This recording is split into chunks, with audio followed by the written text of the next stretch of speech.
Please.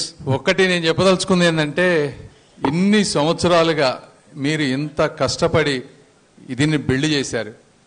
నేను ఈరోజు election ఎంత 2 నెలల ముందనంగాను నేను వచ్చి, అదేవిధంగా మనోహర్ గారు వచ్చి, మీ కష్టాన్నంతా ఫ్రూట్స్ రూపంలో మేము తీసుకోబోతున్నాం. కాబట్టి మీరు చేసినటువంటి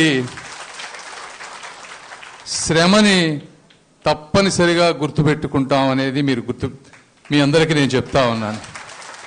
ఇది ఎలా గుర్తుపెట్టుకుంటాను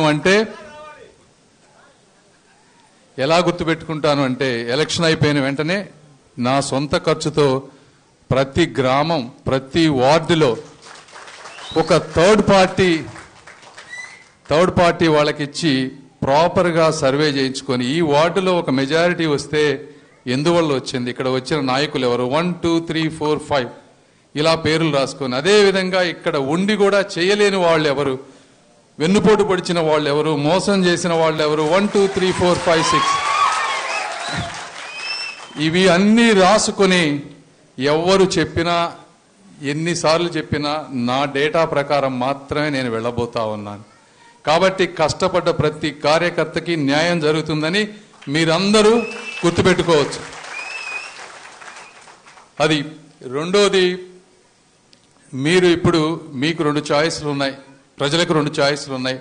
ఒకటి మనోహర్ గారు, రెండోది మరి వైసీపీ నుంచి ఎవరు వస్తారో తెలియదు. బట్ శివగారు గనక వస్తే మీరు ఇద్దరికి ఉన్నటువంటి 2 ఇంపార్టెంట్ ఇష్యూస్లో డిఫరెన్షియేట్ చేసుకోండి. ఒకటి, ఆయన పవన్ కళ్యాణ్ గారి డైనింగ్ రూమ్ దగ్గర వరకు డైరెక్ట్గా వెళ్ళగలిగిన వ్యక్తి.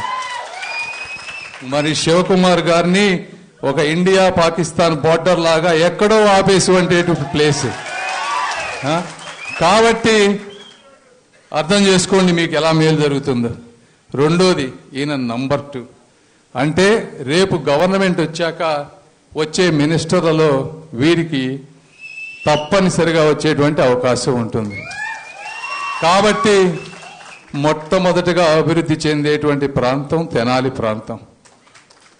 సో అక్కడ ఇంకెన్నిసార్లు పోటీ చేసినా కూడా వచ్చేటువంటి అవకాశమే లేదు. కాబట్టి ఈ రెండో యాంగిల్లో కూడా మీరు చూసుకొని ఎందుకు చేయాలి అనే దానికి ఇది ఉదాహరణ.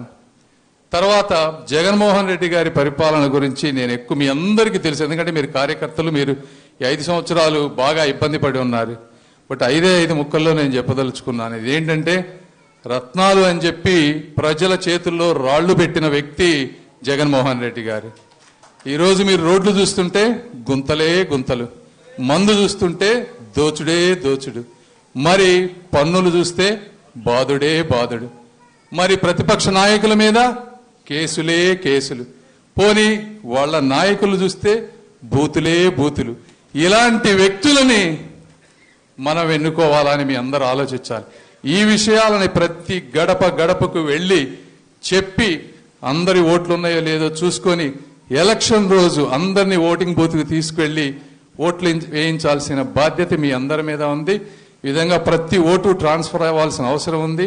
ఎట్టి పరిస్థితుల్లో జగన్మోహన్ రెడ్డి గారు కానీ ఆ పార్టీకి సంబంధించినటువంటి వాసన ఈ చుట్టుపక్కల ప్రాంతాల్లో ఉండకూడదని చెప్పి మీ అందరికీ విన్నవించుకుంటూ, ఈ అవకాశాన్ని నాకు ఇచ్చిన అందరికీ కృతజ్ఞతలు తెలుపుకుంటూ సెలవు తీసుకుంటున్నాను. Thank you. జై చంద్రబాబు, జై తెలుగుదేశం, జై జనసేన, జై పవన్ కళ్యాణ్.